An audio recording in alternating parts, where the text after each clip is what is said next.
Reverend Wilbert Awdry's story started as a way to cheer up his unwell son, but they created a series of characters that became loved across the world by generations of children and their parents.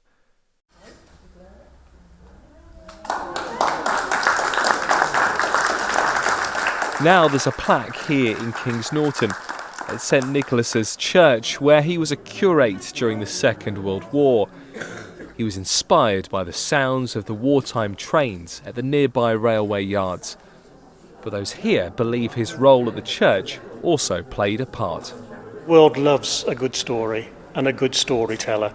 The Christian faith is full of stories, whether it's the epic stuff in the Old Testament or Jesus' parables in the New Testament. The world loves a good story, and these are excellent stories.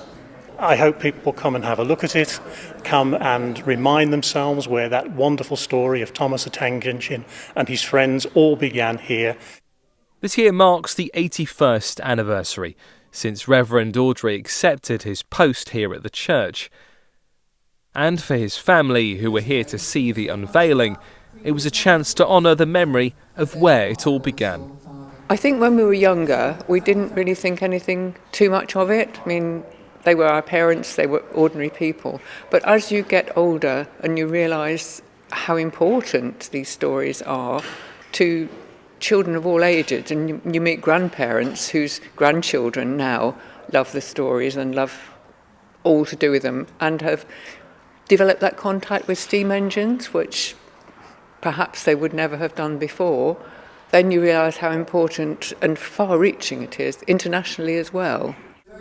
By the time Awdry left this church in 1946, just a year after the first stories were published, his characters were already on the way to becoming world famous.